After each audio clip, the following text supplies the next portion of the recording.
Cara, é maravilhoso estar aqui nesse cinema com uma sessão lotada da Rainha Diaba, em homenagem à grande estrela do filme, o querido Milton Gonçalves, que nos deixou tristemente há uma semana. É sensacional essa iniciativa, porque é uma recuperação de tantos filmes fantásticos que a gente tem feito.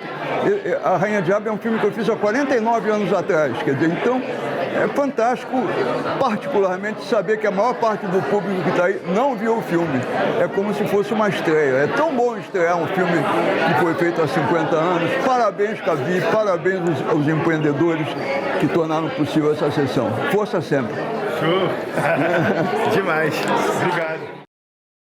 Milton era uma voz muito forte, muito potente contra o racismo, e é uma voz que continua sendo muito forte, muito potente e que ecoa o cinema dele, os papéis que ele fazia e as obras onde ele escolhia também participar, eram obras de um cinema potente, de um cinema que pensava, um cinema que transformava, não era só entretenimento. As obras que você acompanha dele são obras que te fazem pensar e questionar a sociedade que a gente vive, e é muito transformador. É um prazer enorme qualquer homenagem ao Milton e que venham muitas mais. Rainha Diaba é um filme que entrou para a história por ter uma das maiores interpretações que o cinema brasileiro já viu, coroando, acho que, uma trajetória que o Milton Gonçalves traz do teatro, de uma passagem pela televisão e que ele consolida no cinema, trabalhando com a ideia do suicidado da sociedade. Uma figura que a sociedade, de uma certa maneira, exclui e que, na exclusão, ele se reinventa pela violência, pela brutalidade, mas também por uma forma muito singular de afeto. Acho que esse filme demarca um momento muito potente do cinema brasileiro, que vem logo a seguir do cinema novo. Que eu acho que essa é a grande discussão que a gente pode tratar numa sessão tão repleta de estudantes, de jovens espectadores, como a gente vai ter aqui no Estação Net Rio.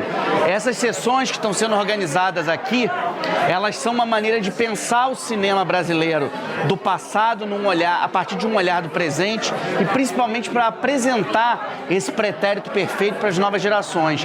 E eu acho que essa apresentação desta noite, em que a gente revê Rainha Diaba à luz da ausência do Milton Gonçalves, com o Antônio Carlos Fontoura com a gente, é uma possibilidade de entender qual é a liberdade que o cinema brasileiro encontrou para se reinventar depois daquele grande movimento que é o cinema novo, ainda numa fase de ditadura muito violenta. E eu acho que é isso que a gente vai tentar trocar hoje aqui, maneiras de reinvenção do audiovisual no país.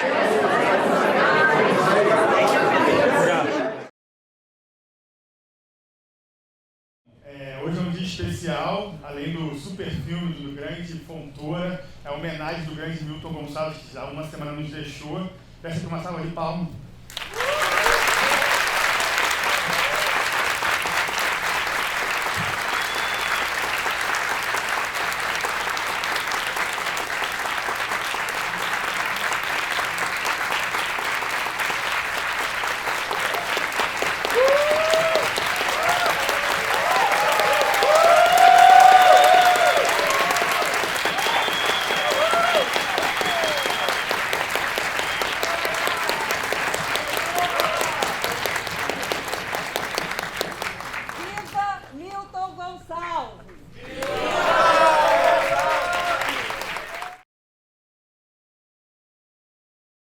Em nome da estação, eu queria agradecer a presença de vocês, dizer que a gente fica imensamente feliz de poder passar a Rainha Diaba aqui hoje, agradecer a Fontoura que está aqui, dizer para vocês que a gente pretende continuar há muito tempo ainda com esse programa de passar clássicos brasileiros em 35. A gente já está começando a pensar até que vai ter que fazer cópia em 35 para poder suprir a demanda aqui de tão legal que está essa sessão. Muito obrigada pela presença de vocês. Eu vou passar aqui para o nosso parceiro, irmão, sócio júnior da estação, Cavi Borges, para falar com vocês.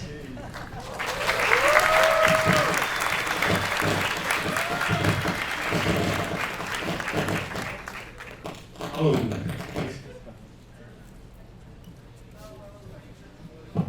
Então, hoje é um dia especial, além do super filme do grande Fontoura, é a homenagem do grande Milton Gonçalves, que já há uma semana nos deixou. Peço aqui uma salva de palmas.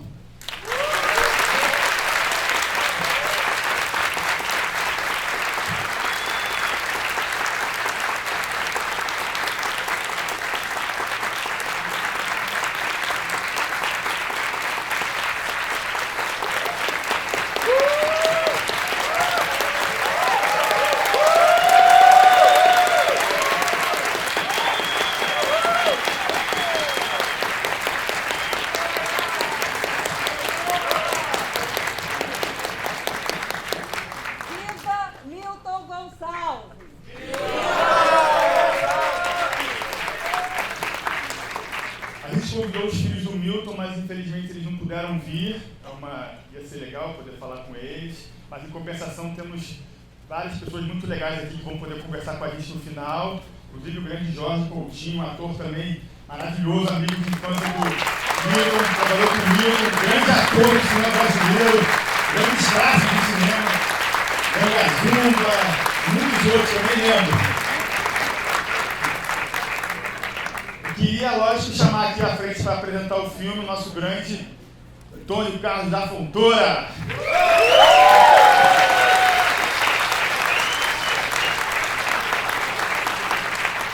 Dizer que essa sessão é uma parceria do Estação com a Cavide, com o CTAV.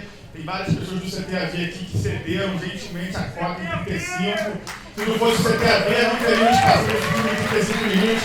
Muito obrigado, muito importante o trabalho que vocês fazem de conservação do nosso cinema. Oi, boa noite. É um barato estar aqui numa sala de cinema cheia como essa, podendo mostrar a Rainha-Diaba, esse filme que eu fiz há 49 anos atrás. Eu suponho que a maior parte da plateia, a não ser que assista Canal Brasil e outras coisas, não viu o filme. Quem não viu o filme, levanta a mão. Que bom!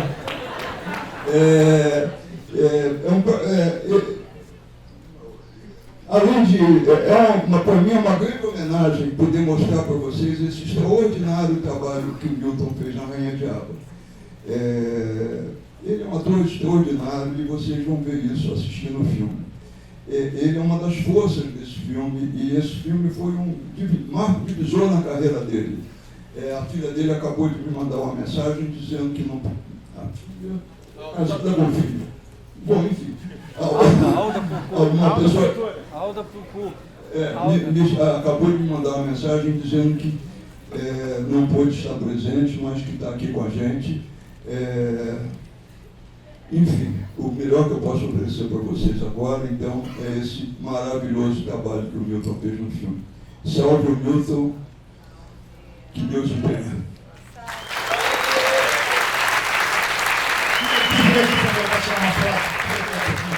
Então, eu só queria falar rapidamente que esse projeto 35mm era uma vez por mês, mas ele deu tanto sucesso, a gente resolveu fazer 2 vezes por mês.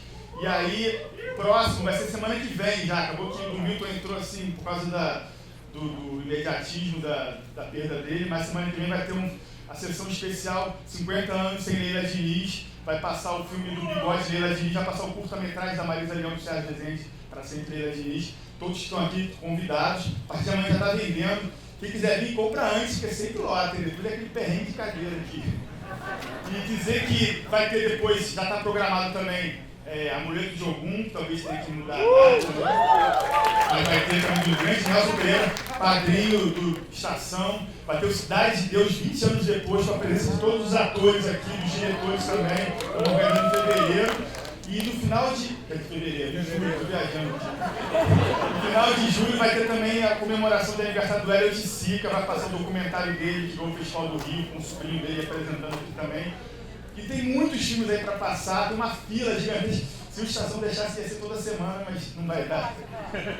Se vocês continuarem vindo, a gente faz toda semana, faz até todo dia, se a gente arranjar cópia. Convidar vocês para depois da sessão ficar, vai ter um debate muito legal, é sempre legal o debate que tem depois, muito rico, com Fontoura, Rodrigo Fonseca, a grande atriz Aline Deluna, Jorge Coutinho também está convidado. E quem tiver da equipe aqui também que quiser participar, vamos ter esse debate, é isso. Então, boa sessão, obrigado, vamos nessa. Viva o cinema brasileiro, viva a Fontoura, viva Milton Gonçalves!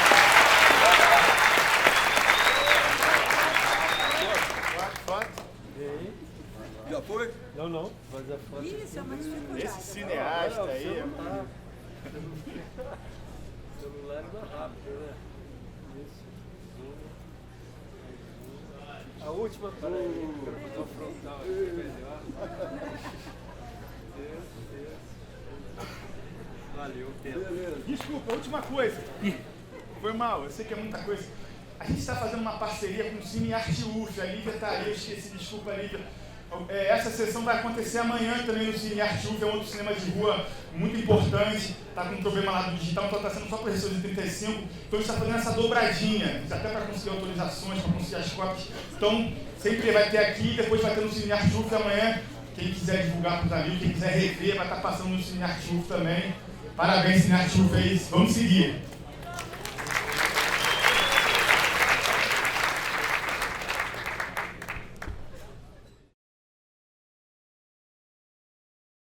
Galera, olha só, a gente vai começar o bate-papo agora do Rainha Diabo.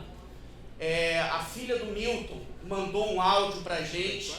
Antes de botar aqui, só uma coisa que já é tradição aqui desse evento que o Cavi e a galera da estação estão organizando, para o futuro chegar logo pra gente. Deixa eu só pedir a licença de um Fora Bolsonaro solene de todos nós aqui. Fora Bolsonaro! Precisamos, né? Por favor, o áudio dela. Vai. Acho que dá, né? Acho que não dá. Tá no lugar certo. Tá no lugar certo. Vê se vocês conseguem ouvir aí, ó. Peraí, só um minuto. Extraordinária de Rainha Diaba, um clássico dos anos 70, do Fontoura. Fontoura visionário, junto com meu pai, revolucionando o cinema nacional através da releitura de um conceito, de uma estética, representando o país, num conceito muito específico, né?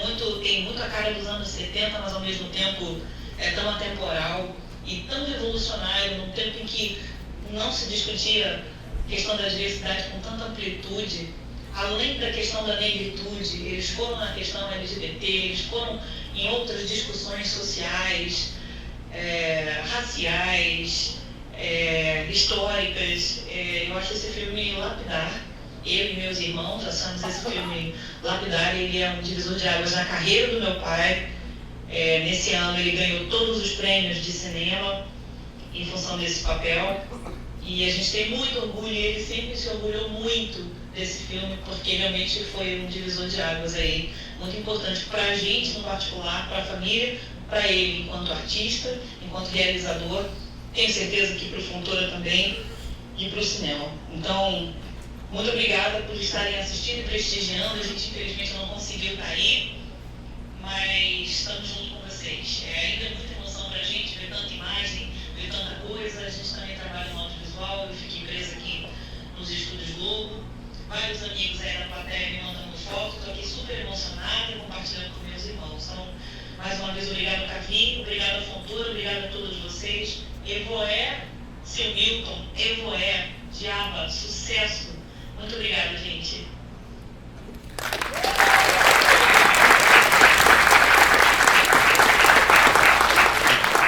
Vou colocar umas perguntas aqui primeiro, já abro para vocês, quem tiver, só levantar a mão. Fontoura, esse filme é considerado um dos grandes filmes brasileiros da década de 70, entra em todas as listas dos maiores filmes brasileiros de todos os tempos, e é um filme que é um sucesso de bilheteria, é um filme que garante ao Milton o prêmio, o troféu Candango de melhor ator do Festival de Brasília, e é um filme que representa o Brasil na quinzena dos realizadores do Festival de Cannes em 1974. Nesse momento, você vinha de 2 curtas-metragens até hoje antológicos, em todos os prazeres, ver ouvir, 2 grandes filmes sobre a vanguarda das artes plásticas brasileiras. e, na sequência, você faz o que talvez seja o maior exercício de novela e vague, fora da novela e vague, que é o Copacabana Me Engana, aqui no Rio de Janeiro. Eu queria entender um pouquinho, como é que o Rainha de Aba entra na tua trajetória como realizador? Queria entender um pouquinho, sobretudo, a construção desse roteiro. Bom, antes de mais nada, quer dizer, depois do Copacabana Me Engana, não seria meu primeiro próximo filme A Rainha de Aba. Eu tinha inventado um filme que até hoje não fiz, chamado A Cangaceira Eletrônica.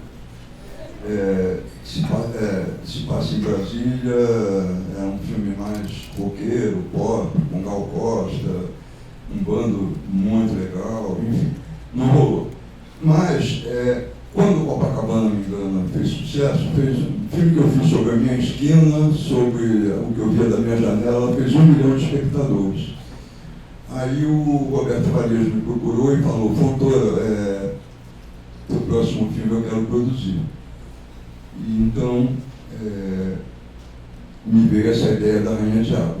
É curioso porque eu vejo que as pessoas dizem que o filme foi inspirado em Madame Satã. Eu não tenho a menor ideia de Madame Satã na época, eu não tenho nenhuma inspiração em Madame Satã, é outra coisa. Como é que o filme aconteceu? Eu quero explicar isso por causa dessa confusão toda.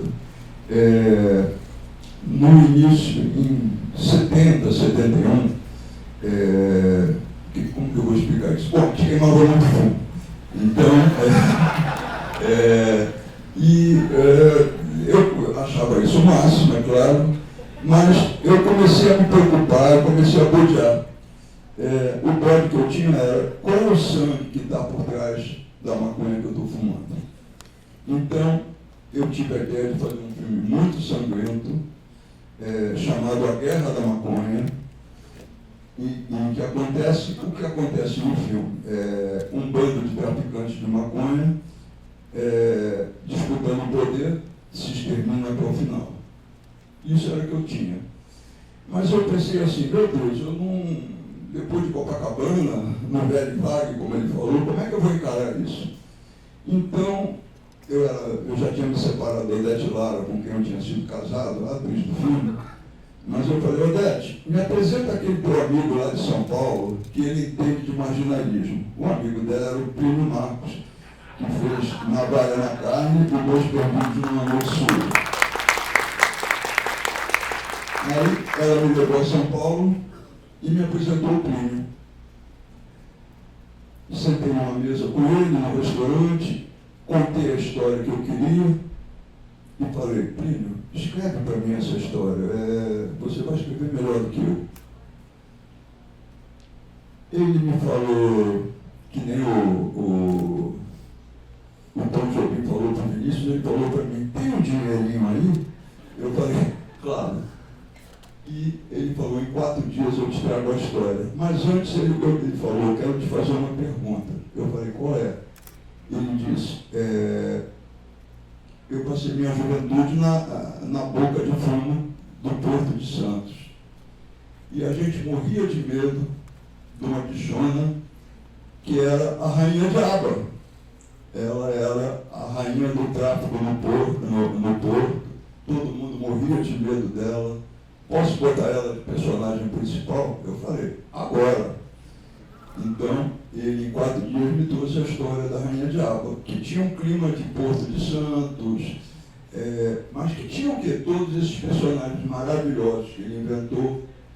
Tinha mais do que tudo, além disso tudo, a linguagem, o tipo de diálogo que ele criou, porque era um argumento.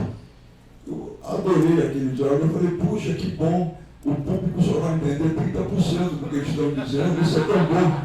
Achei isso o máximo. Enfim, e então me preparei para fazer o filme. Tem um pouquinho mais de história ainda. Estamos aqui para isso. É isso. Isso foi em 71. Aí eu apresentei o filme para o Roberto Farias, que não está mais com a gente, mas que era um maravilhoso diretor e produtor sensacional. E, por acaso, porque tem a ver com a história de outra maneira curiosa, que é o visual do filme. Em 71, eu fui passar um mês em Nova York com a Hélio Sica, que tinha ganho um festival, um prêmio da Fundação Guggenheim, então morava na 4ª Avenida, na 2ª Avenida com Rua 4 em Nova York. Era um lugar fantástico, incrível. E na porta, ele adorava os travestis, adorava mesmo. E na porta, os travestis porto-riquenhos faziam ponto. Quando eu falei para ele que ia fazer esse filme, ele falou, cara, vou te apresentar o universo dos travestis nova-iorquinos. Então a gente passou quase que o mês inteiro indo em eventos de travesti, indo para cá. Eu fui pegando aquele clima que ficou no filme um pouco. Quer dizer, esses travestis são meio de qualquer lugar.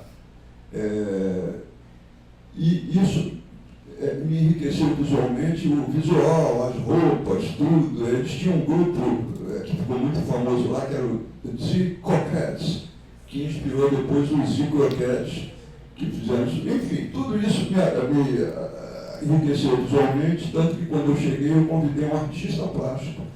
Ele nunca tinha feito cinema e nunca mais fez depois, que fez toda a parte visual, roupas e tudo, que é o Ângelo de Aquino, que criou aquele cachorrinho Rex. Enfim, então essa é a história.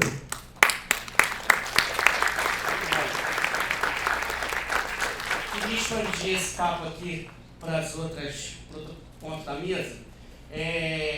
Estou vendo uma das expoentes hoje da literatura brasileira aqui na plateia, que é Eliane Alves Cruz, uma das maiores escritoras do país hoje. Queria puxar a tua presença aqui para falar uma coisa que eu acho que é importante. No início desse ano, desafiando todas as convenções moralistas que a gente engole na história, na escola, acerca da Semana de Arte Moderna de 22, a FLUP, Festa Literária das Periferias, fez uma celebração das vozes negras que desafiaram as convenções da branquitude na época, nos anos 20, e celebrou grandes artistas e artistas da época, entre elas Josephine Baker, que foi encarnada nos palcos aqui do Rio de Janeiro por essa excepcional atriz que falará conosco agora, a Lívia Luna, que na FLUP também fez um happening. Eu queria colocar uma pergunta para você, depois eu vou estender Jorge Coutinho. Eu acho que é impossível a gente assistir esse filme e não sair tocado da interpretação do Milton. Além de eu pedir a tua opinião sobre o filme, que eu acho que é importante, eu acho que esse é um filme que pede novos olhares, o que a interpretação do Milton traz para uma atriz como você? Como é que a interpretação dele te alimenta? O que ela traz de ferramental para você? Bom, sobre o filme, acho que literalmente dispensa comentários, né? Porque não é um filme que a gente assiste, só é um filme que a gente respira junto, né? A gente dá para sentir isso. Os momentos, quando parou, né? A luz estava, a gente estava junto com ele, né? Então, quando parou, a gente não sabia se era um efeito, porque estava tão em suspenso que ficou todo mundo ali sem saber se a gente voltava a relaxar ou não. E isso é um efeito que é resultado dessa obra genial, né, de uma direção, uma construção genial, e essas atuações incríveis, maravilhosas. E o Milton ele é um acontecimento, né? Ele é um fenômeno, porque ele tem uma força e uma doçura ao mesmo tempo que você se apaixona e você respeita e você sente medo ao mesmo tempo. E acho que eu posso falar por mim enquanto atriz, enquanto artista, e acho que posso falar por todos os artistas que vêm, porque a gente sempre vai na inspiração, a gente sempre vai nas referências, a gente vai estudar esses artistas, e isso é o que dá vontade. Você vê uma atuação dessa, você vê a forma como ele encarna, como ele defende a personagem, como ele vivencia, que você fala, porra, eu quero fazer isso. Não é sobre, eu quero fazer um personagem. Não, eu quero conseguir passar isso, eu quero conseguir botar essa emoção explodindo para fora da tela. E é um olhar, é genial, assim, eu posso ficar rasgando de cedo aqui, porque eu sou muito encantada e muito inspirada por ele, enquanto artista e enquanto pessoa, enquanto cidadão, as falas dele, o posicionamento que ele tinha, o ativismo, a militância, toda a luta dele. Então, ele é uma figura que ecoa demais. Antes de eu passar para o Coutinho, acho que é uma coisa importante. Eu queria retomar essa pergunta com você, do que essa interpretação do Milton traz.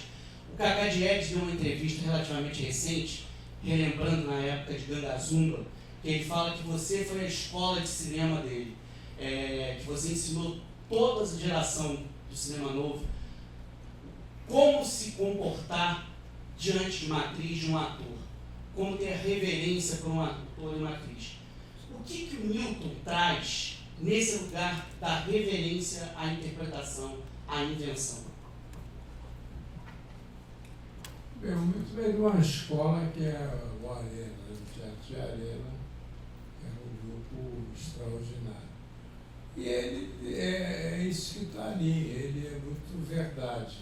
E a composição, os outros atores são também espetaculares, quer dizer, dá todo esse suporte para esse talento, para essa coisa extraordinária que é o Milton Gonçalves, com quem eu trabalhei e tenho a felicidade de ter apresentado a mulher do Milton.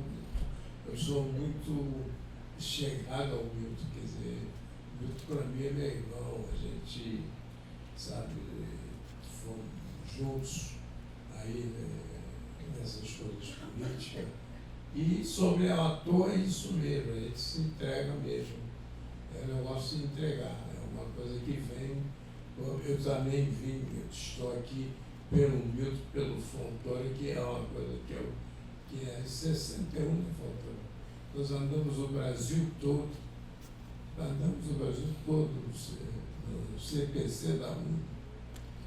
Eu, você, Vieninha, aquela turma toda, né, fazendo teatro, né, e levando bolachada, sendo preso. Então essas coisas todas tá ali no Milton. Tá tudo ali. É isso, ele é um ator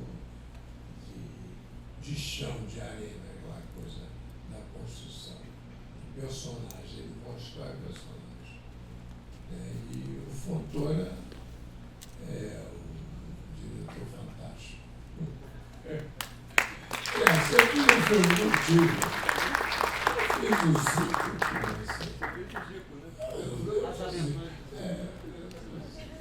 Eu vou botar mais duas questões aqui e já passo para vocês. Fontoura, eu queria levar uma questão com você aqui. Nos anos 90, um crítico francês importante, Michel Simon, talvez o decano da crítica cinematográfica, quando estreou Dick Tracy, do Warren Beach, na França, ele citou Rainha Diaba como uma comparação, colocando esses dois filmes numa mesma gaveta. Que filmes que têm cara de história em quadrinhos, que, falando de crime, fazem toda uma revisão visual, plástica da cultura pop dos seus países.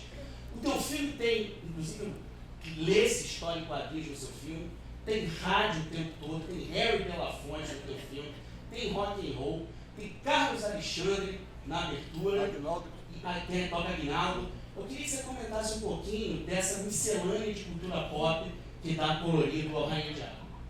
Bom, eu pensava no Rainha Diaba assim, um policial pop. Para mim, era o que eu achava que eu estava fazendo. Era um policial pop, foi a minha guia para esse filme, o que me guiou ao longo do filme. E uma coisa que, enfim, a gente podia fazer, ou não podia mais fazer do mesmo jeito, é que eu assimilava tudo. Eu filmava o Minister, o ESO, nunca pedi permissão para coisa alguma. Pepsi, botava as músicas que eu queria botar, botava o rádio que eu queria botar. Provavelmente eu devia até suspeitar que não podia fazer isso, mas eu estava pouco ligando. Então, isso é que deu essa força pop para o filme, me apoderar dessa cultura toda que eu estava vivendo ali naquela época. É um filme, realmente é um filme que é fruto dos anos 70. Eu sei disso, eu percebo isso no filme. Eu vivia aquela realidade toda, né? É um filme feito com os meus amigos, quer dizer, o Ângelo de Aquino, que criou o cachorrinho Rex, ele só fez esse filme. O Carlinhos Prieto, que maquiou todo mundo, eu adorava o Carlinhos Prieto.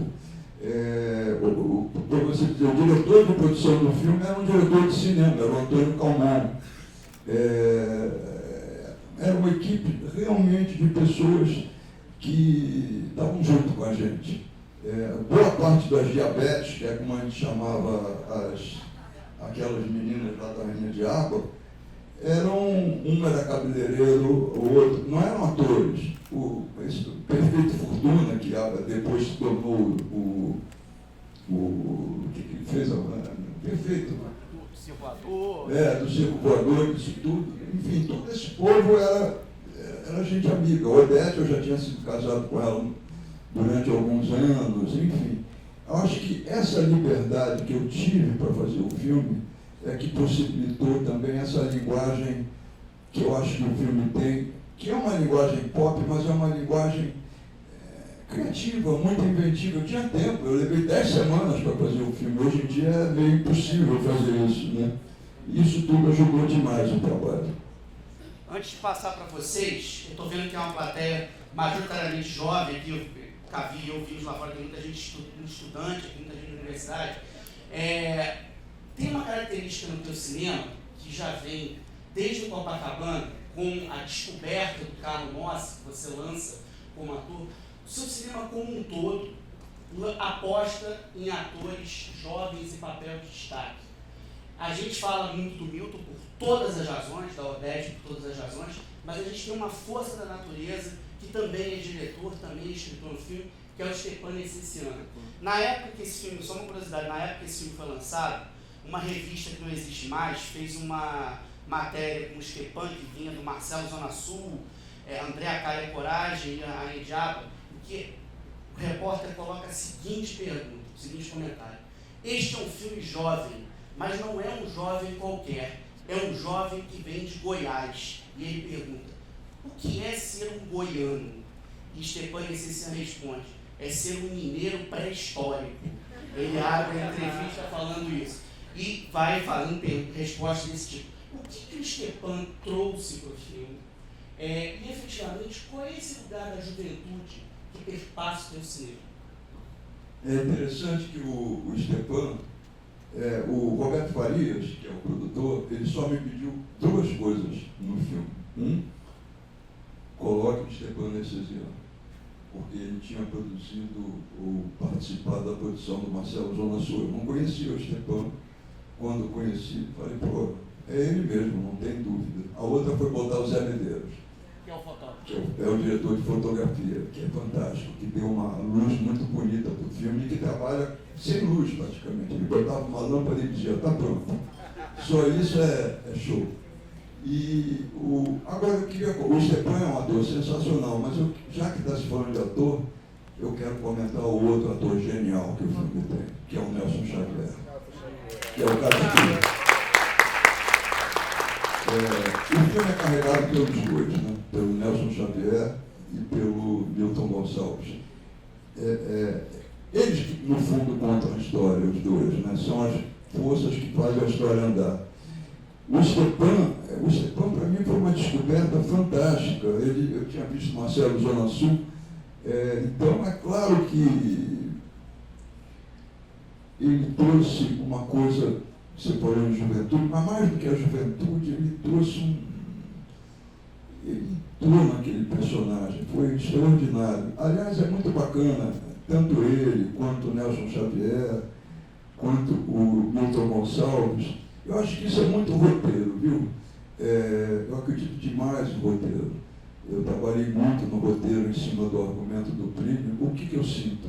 Quando o personagem é bom, o ator é bom. E isso foi o que trouxe. Eles vieram prontos. Você acha que eu tinha que estar dirigindo o Milton Gonçalves? Pelo amor de Deus. Ele sabe, não vou ensinar para o autista a tocar flauta, mas eu acho que o roteiro ajudou muito isso porque eles acreditaram nos personagens. Então, isso deu uma força muito especial para o filme. Muito bacana. Galera, perguntas? Posso fazer uma pergunta? Deve. Só aproveitar, já Todos que eu são tô aqui. galera. Depois passo para você. Como é que o Milton virou a Rainha Diaba? Olha, ele foi muito difícil. Então, eu vou cometer uma indiscrição. Ele não foi minha primeira escolha.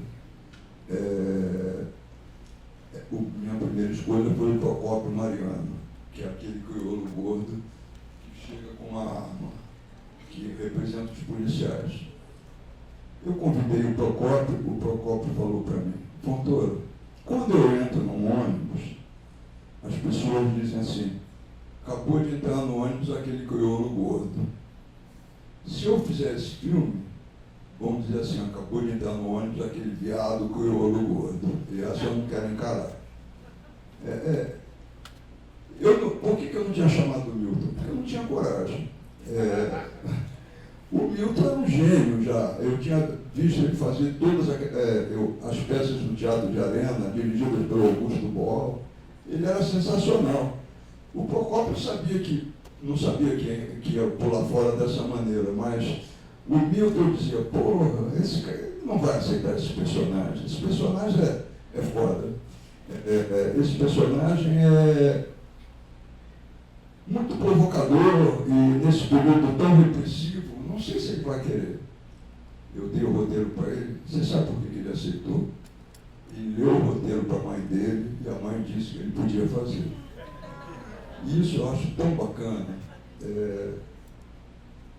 Ele perguntou se podia fazer, porque ele sabia que podia pesar barras, né? Vai, meu filho. Isso era o Milton. Esse cuidado que ele tinha com tudo.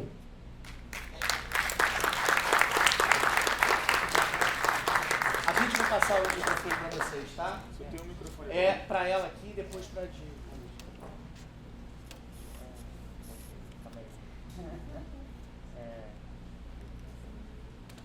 Elaborou uma pergunta? Relaxa. Boa noite. A minha pergunta é sobre a representação das travestis no filme. Elas, pelo menos na minha percepção durante o período que eu assisti aqui, ficou muito claro que elas representam um segundo bloco de tipo de personagem em oposição aos serviçais da Diaba. E o comportamento e a visão da situação que elas têm também é marcadamente diferente. Ainda que sejam atrizes que não sejam atrizes de formação e que viviam a travestialidade na pele, num contexto muito perigoso, o que eu senti vendo o filme é que enquanto os serviçais da Diaba possuíam uma visão e uma atitude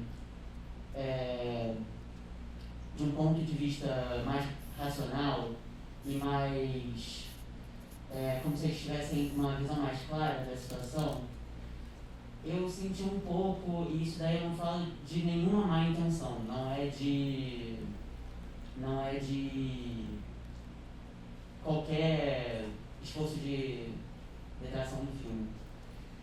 Eu senti que as travestis possuem uma atitude que beira tanto a forma como elas se expressam para sobreviver, sendo travestis, quanto beira uma posição de um pouco de ingenuidade, talvez até um pouco de infantilidade. Eu não sei se essa é a minha visão completamente deturpada pela minha experiência como pessoa trans no século XXI, num contexto completamente diferente. Como foi pensado a atitude e a visão das travestis em contraste com os serviçais da Diaba? Essa é a minha pergunta. Obrigado, viu? Desculpa, juro, não é de nenhuma má intenção que eu faço essa pergunta. Juro. Desculpa, é que ele não conseguiu ouvir direito. Não, eu pergunto por causa da máscara. Você pode repetir? Pergunta. Eu tô nervoso, tô pegando o microfone. Não, fica... A minha pergunta é sobre a representação das travestis no filme. Elas fazem uma oposição muito clara em relação aos serviçais da diaba e os serviçais da diaba, tanto enquanto atitude, enquanto visão da situação. Enquanto os serviçais parecem ter uma visão oportunista e mais racional e mais clara da situação, parece em alguns momentos, pelo menos enquanto é o que me passa enquanto pessoa trans no século XXI, num contexto completamente diferente, então a minha compreensão está mais que dada. A compreensão ao que foi feito. Parece que, por outro lado, as travestis acabam tendo uma visão muito mais fantasiosa, possivelmente infantilizada e um pouco tapada da situação. Eu senti que a diaba, até mesmo a diaba, que enfim, dispensa apresentações, eu senti que mais ou menos até metade do filme ela ainda não conseguia ter a virada de conseguir perceber.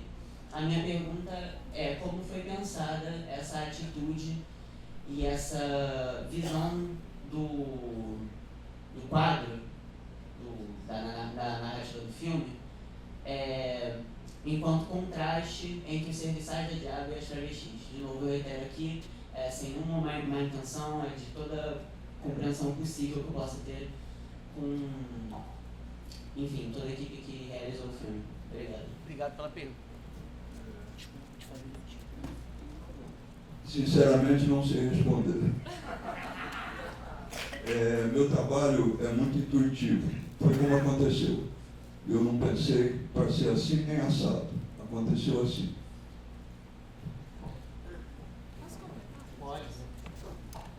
Só queria acrescentar que eu acho que esse é o ouro do debate, né? Porque a gente está falando de uma obra que é de uma época, e o cinema ele sempre traz na obra que foi feita de alguma forma retratando. Desliga ele um pouquinho. De alguma forma ele retrata aquele universo, né? Qual era a realidade naquela época. Então é óbvio que a gente hoje debate questões que naquela época não se debatia. A gente revê coisas que naquela época não eram nem olhadas nem com nenhuma estranheza, inclusive no vocabulário e tudo. Então o debate é tão importante porque é isso, é esse espaço onde a gente pega uma obra que está retratando um outro período e a gente pode olhar e falar: isso era assim, era assado, por que era feito dessa forma, por que foi encarado assim? Então acho que a pergunta é maravilhosa e reforça a importância e a oportunidade que a gente tem desse debate. Já é realmente isso, não é uma crítica, muito pelo contrário, é um olhar atual para uma forma como era visto numa outra época. Então acho maravilhoso que suscite isso e que a gente fale sobre isso. Tem uma fonte que talvez seja bacana, não sei se você conhece, mas é até a oportunidade de a gente falar de uma pessoa muito bacana, já que o filme vai passar na UF, que nos deixou há pouco tempo. Teve um grande professor da UF chamado Antônio Moreno, que nos deixou há pouco tempo, foi um dos maiores especialistas em animação. Ele era um animador, mas ele escreveu em 2001 um livro seminal, que ele morreu sem concluir uma nova edição, que se chama A Personagem Homossexual no Cinema Brasileiro. Esse é um livro da EDUF. Esse livro ele tem um capítulo sobre a representação trans no Rainha Diaba. É um belo capítulo. Assim, ele trata alentadamente do teu filme, assim, de uma maneira muito respeitosa. E ele morreu, infelizmente. Tinha um outro estudo para complementar, porque ele tinha um plano de lançar um livro que era as personagens homossexuais e trans do cinema brasileiro. Infelizmente, ele morreu sem concluir esse livro. Enfim, talvez possa ser uma referência para você. Antônio Moreno, ele era um professor da UF. Qualquer bibliografia da UF você vai chegar ali. Perdão, desculpa, pode fazer. Isso é uma cuíca, né? Não é um microfone. Pega isso, joga essa cuíca fora e faz aí. Primeiramente, boa noite e parabéns pela obra que você realizou junto com o Milton e com esses grandes atores do cinema. E com a grande Odete Lara, que quando eu vejo ela, eu sempre tenho que lembrar da minha icônica Viti. E pegando questão do plot twist, né, no final, que eu adorei a fotografia e tudo, mas a fotografia, eu fiquei, desculpa pela palavra, mas eu fiquei com tesão pela fotografia, porque agora, especialmente agora no final, que tem um vidro, né, escrito surpresa, e realmente é uma surpresa que acontece com a gente no final com a serviçal da Diaba, né? E eu queria perguntar como que você conseguiu elaborar esse plot twist. Obrigada. Plot twist? Plot twist no filme. Ela já vai te responder. Pedir só para ele comentar da fotografia também. Sobre a fotografia é muito interessante, porque o Zé Medeiros é um fotógrafo maravilhoso. Ele tinha feito a falecida do Leon Richman. É do Leon Richman? Tinha feito a falecida, que tinha uma luz natural. Eu tive uma inspiração visual para esse filme. Ele conhece muito bem o filme, ele provavelmente não sabe que foi minha inspiração, que foi o French Connection, um filme. Ela gosta.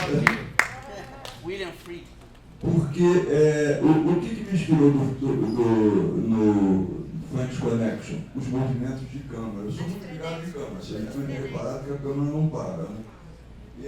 A maneira como nas cenas de ação e em outras cenas a câmera chegava e a luz, como eram iluminadas essas cenas, me fez chamar o Zé Medeiros e falar: Zé, vai assistir o French Connection, porque eu quero que isso ajude você a fazer a fotografia do filme.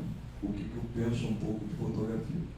Ele foi assistir, voltou para mim e falou: cara, esses caras assistiram a falecida, por isso que eles estão fazendo essa luz. Essa luz é minha, não é deles. Eu achei tão fantástico, o Zé era maravilhoso. Enfim. Agora, a tua outra pergunta, você me desculpa, mas eu voei. Plot twist. Tem tanto. Engraçado, você sabe que eu, curiosamente, eu estudei muita dramaturgia, etc e tal. Copacabana, me engano, eu descobri olhando depois que tinha todos os plot points e tudo. Mas era intuitivo, eu não sabia nada disso. Eu sabia lá que tinha plot twist na Rainha Diaba, filme. Entende? Eu não fiquei pensando que daqui a pouco vai ter uma quebra de paradigma e não sei o que. Deu me livre. Eu fui na fé, fui na intuição, fui em cima do argumento fantástico que o Plínio escreveu para mim. Enfim, o filme nasceu assim. Claro que deve ter plot points, lead points, deve ter isso tudo lá. Se procurar, todas as histórias tem. Eu descobri que não tem filme que você analisar, você vai encontrar o City Field neles todos. E não é que o City Field inventou nada. Eu fiz 2 workshops com o City. Eu dizia para ele: Field, você está copiando Aristóteles. Ele dizia: não, eu nem sei quem é Aristóteles. Eu falei: Aristóteles era o City Field da época. Ele também não inventou nada. Ele via aquelas peças todas e descobriu que elas tinham características especiais e estruturantes. Enfim. Então é isso. Eu já me esqueci disso tudo. Eu dei 10 anos de aula de roteiro na Estácio. Não quero mais ouvir falar. Você foi minha aluna? Você foi minha aluna? Foi. Não? Elas estudam na Estácio. Então. Agora eu fecho o olho e faço. Vamos ver o que está. Tem mais alguma questão? Ali. Cavito, passa para lá. Cadê o microfone, Matheus? Vai falar? Pode. Esse faz barulho. Não, esse já trocou. A cuíca já saiu. Oi, boa noite. Aproveitando a pergunta que foi feita sobre a miscelânea da cultura pop, você falou que usou músicas aí, enfim, de uma maneira que você desejava. Você pode falar mais alto, porque tá difícil pra gente ouvir. Pegando essa...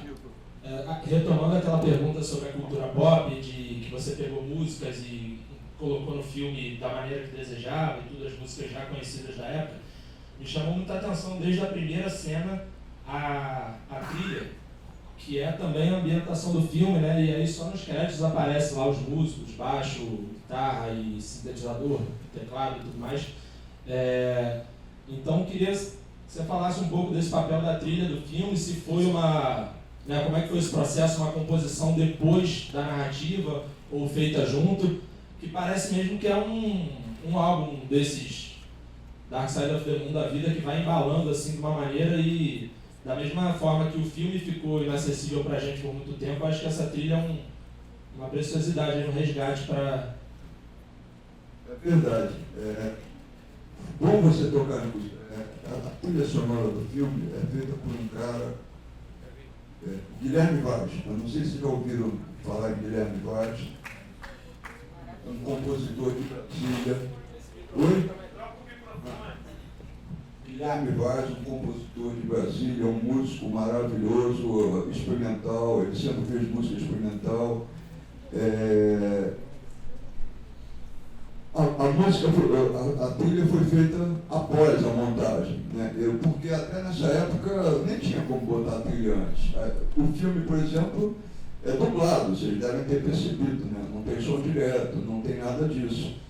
E o Guilherme, ele escrevia a trilha para gravar. Eu gravei com o Bruce Henry, com o pessoal de rock da época.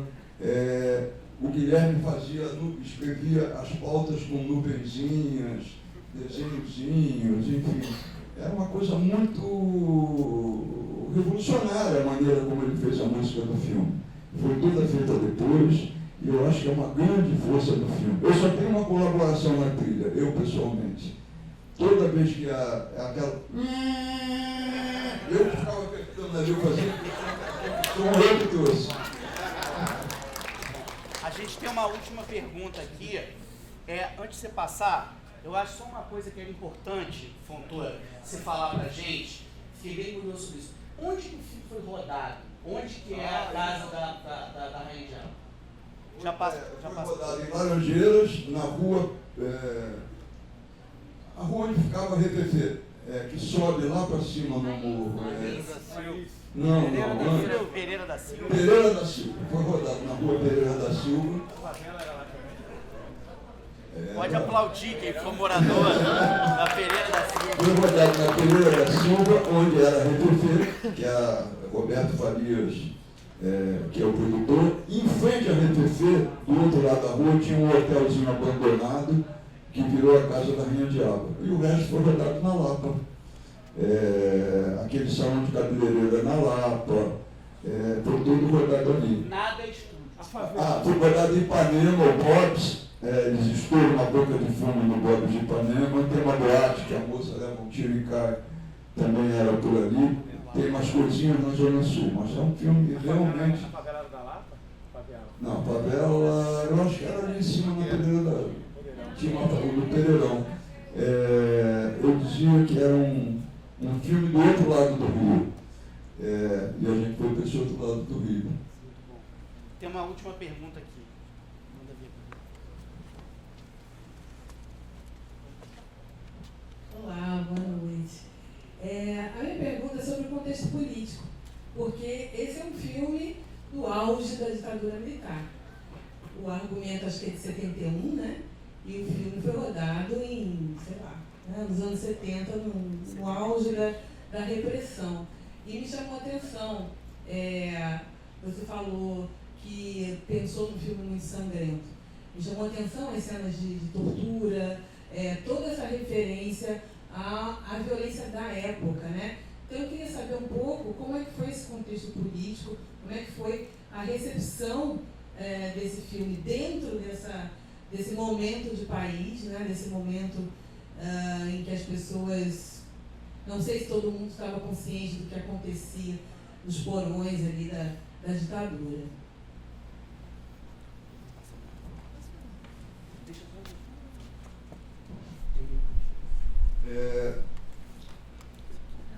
O filme é muito desafiador nesse sentido, mas curiosamente eu não sofri censura.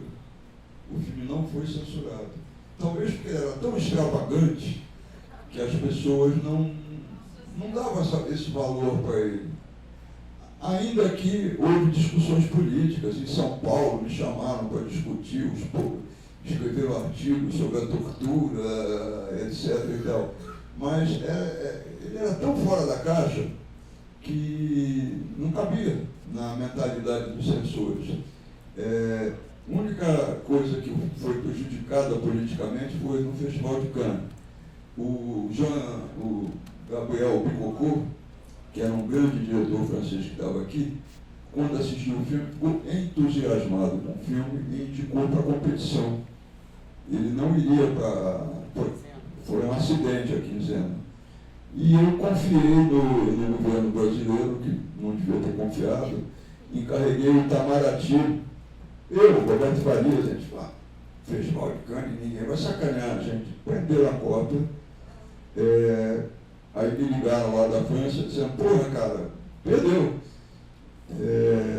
Já fechamos a lista de filmes, você vai ter que ir para a quinzena dos realizadores. Então foi por isso que eu fui parar na quinzena. Quem sabe se eu fosse para a competição, o Milton não ia ganhar o prêmio de melhor ator. É bem possível. Tem um detalhe da tua pergunta que é importante, porque toda a literatura francesa sobre o teu filme descreve como gangster movie. Tem um livro francês que saiu The Best Gangster Movies Ever. Tem esse nome, apesar de ser um livro francês, tem um nome em inglês. E ele coloca a Rainha Diabo entre os nomes. The Best Gangster Movies Ever. Posso fazer um comentário? Sim, e ele lembra que o filme foi feito 2 anos depois do Poderoso Chefão, e no mesmo ano que saiu o Poderoso Chefão 2, onde só se transpirava mágica. É que como o filme passou então só na quinzena. Eu achei muito curioso que a crítica dizia que eu era o Fassbinder da América Latina. E eu nunca tinha visto nenhum filme do Fassbinder. Foi o ano que o Coppola ganhou a Palma de Ouro com a Conversação. E na época se comentava que ele fez Poderoso Chefão 2 em resposta ao Rainha Diabo. É uma piada da época de fazer. Ou não. Rainha, termina com você. Eu queria aproveitar a presença aqui, essa oportunidade, Coutinho, e falar, porque não dá pra gente falar do Milton sem falar da presença de atores negros em papéis de destaque no cinema, na televisão, nas telas, enfim. Porque, como você falou, né, quando o papel é bom, o ator se faz, mas precisa do papel existir, precisa essa janela estar aberta. E aí eu queria aproveitar, perguntar, né, para você, Coutinho, como é que você vê essa trajetória? Porque a gente está falando de um filme lá de trás que trazia esse personagem incrível que o Milton se esbalda e outros personagens também que passavam pelo filme. Como é que você vê dessa época até hoje grandes papéis para atores negros ou a presença? Você acha que isso, essa porta se abriu, essa porta de alguma forma se fechou? Como é que você vê esse cenário hoje em dia? O cenário, eu venho de a nossa geração vem de CPC de Uni. O CPC a gente andou o Brasil todo fazendo peças subversivas, o Traeixo, né? O Veninha, uma turma toda que tinha uma cabeça exatamente que não tinha. Quer dizer, no Veninha eu fazia o quê? Numa peça do Viana eu fazia o Lula, o chefe dos metalúrgicos. E aí quando eu entrava, os caras, você é um macaco na Bahia e tal. E eu te falava, Veninha, agora você vai ver o que é povo. Porque esse linguajar do nosso período de CPC era isso, e não tem não. Tá? E também depende de quem faz. Eu fiz um filme chamado O Crioulo Doido, também que é uma loucura, do Carlos Pratos Corrêa. É uma loucura que eu não faria o papel do Grande Otelo, mas aí brigaram e tal, e eu fui fazer, eu não posso fazer o papel. Mas o filme é uma loucura, produtor. O assalto tem pagador mesmo, no Roberto. E no outro dia, a filha dele, eu acho, foi bater papo comigo sobre o filme. O que você acha, Coutinho? Eu falei que eu achava em 10 minutos, ou 15. Ela disse, pô, você tem uma memória fantástica. É cara do Brasil, que assalto é o Brasil de hoje. É a fome, né, a criança que morre no ovo, tem isso, aquilo todo. Tem que roubar para poder botar o garoto, a criança para estudar. Ela disse, pô, você matou o filme. Mas o filme era esse. E o Roberto trabalhava assim. Quer dizer, e também o Flávio Rangel, quer dizer, dependia, o Nelson Pereira dos Santos, quer dizer, você, era uma geração de diretores que não tinha esses problemas. Hoje tem, porque hoje é diferente. Eu não consigo ir ao cinema, eu não vou ao cinema. Eu vim porque hoje eu o convite pelo Milton, que é uma pessoa que eu tive o prazer de ser amigo, ser quase morto na Mangueira, porque nós fizemos um filme e a polícia achava que ele era do Rio do Sul e que eu era muito bandido. Entraram na quadra para matar a gente. A direção do Flávio Rangel. Quer dizer, os caras, foi um corre. Isso dentro da quadra da Mangueira. E continua a mesma coisa, eu acho, sabe? Porque acabou acabou Cacá, essa turma, eu não vejo mais um roteiro bom. Né? Eu que estou filmando agora. Estou fazendo meus filmes. Breve você vai passar aqui. A gente estou fazendo meus filmes em relação com essa linguagem, com esse linguajar. Eu não mudei, não. Estou aí com 87 anos e continuando.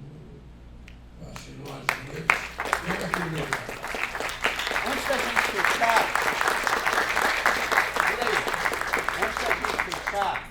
eu vou devolver essa pergunta que você colocou para você. Porque eu acho que a tua pergunta abre precedente para uma discussão muito rica para a gente, que é a questão da representação, de como o Brasil se vê, qual é o espaço que o Brasil dá a todos os Brasis. Eu queria te perguntar isso. Eu acho que você é uma atriz que vem fazendo uma diferença assim, essencial no Rio de Janeiro, no Brasil como um todo, mas sobretudo na arte dessa cidade, que é uma cidade que encara todos os problemas, porque eu acho que você, principalmente na peça da Josephine Baker, discute o papel de uma mulher negra numa época de profundo racismo que talvez não seja tão diferente do racismo que a gente encara hoje. Eu queria que você fechasse esse papo comentando um pouquinho pra gente sobre isso. O que mudou na relação da representação? O que você acha? É uma questão complexa, né? Assim, não daria conta de responder isso. Mas, quando você estava falando, eu pensei na pergunta que você tinha me feito no início, né? De como o Milton me inspira, né? Ele me inspira sendo um ator político, sendo um ator que faz uma arte que ela tem uma razão de estar ali. Ela tem um texto que não é só entre os personagens, é para quem está assistindo, tem uma provocação, isso me interessa. E tem uma geração aí que tem essa gana, né? Mas tem muita gente também que é o mercado, né? O capitalismo é foda, o capitalismo pega tudo e transforma em mercadoria e vira outra coisa, deixa de ser. É incrível, né? Como você estava falando, um filme feito com amigos. Porra, é maravilhoso, devia ser assim, não devia ser essa selva que é hoje em dia, de todo mundo tentando seus 15 minutos de fama e... Enfim, então, eu acho que é o conjunto disso. Era um cinema que era pensado para criticar, para mudar o retrato social. Então, ele ia em cima. Hoje em dia a gente também tem, mas a gente tem menos. A gente tem muito mais na área do entretenimento, na área do que vai vender. Né? Em várias leituras de roteiro ou discussões, uma das preocupações que eram colocadas pela produção é não, mas o nosso público-alvo, não, mas que a gente vai distribuir para tal, vender para tal. Então, é pouco, mas ainda tem, e quanto mais for pensado socialmente, politicamente, quanto mais for pensado, você falou, né, principalmente da população negra, das crianças da favela, uma criança que entra num cinema e se vê num papel foda, incrível, isso tem um efeito que é avassalador, isso tem que estar. Mas para isso está o pensamento de quem produz, tem que estar também. Existe, mas é pouco. Precisa de mais. Precisa ser mais pensada a arte para modificar a arte social do que a arte do entretenimento. Aí a gente vai ter uma representatividade de atores, de artistas negros muito maior. Dito isso, um aplauso para a Aline Deluna, para Jorge Coutinho, para Antônio Carlos da Cultura e para Capi Borges,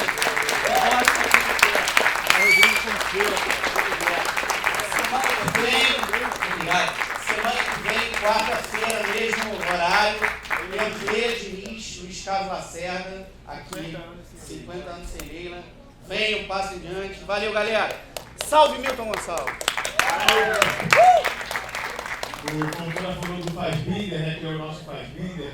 Ele falou que não viu os filmes. Em breve vai ter uma retrospectiva do Fassbinder aqui no Estação. Eu não vai poder nem assistir todos. Vai ter uma retrospectiva do Fassbinder aqui no Estação em breve. Depois disseram que eu era ele, eu fui ver Eu tudo. escutei aqui do lado também que, apesar de ele não ter assistido Fassbinder, ele estava sendo colocado aqui como precursor do Tarantino. Fassbinder e Tarantino. O Arnaldo Jabor falou no Manhattan Connection. O Arnaldo Jabor falou no Manhattan Connection que eu era uma mistura de Fassbinder com Almodóvar antes de eles começarem a fazer cinema.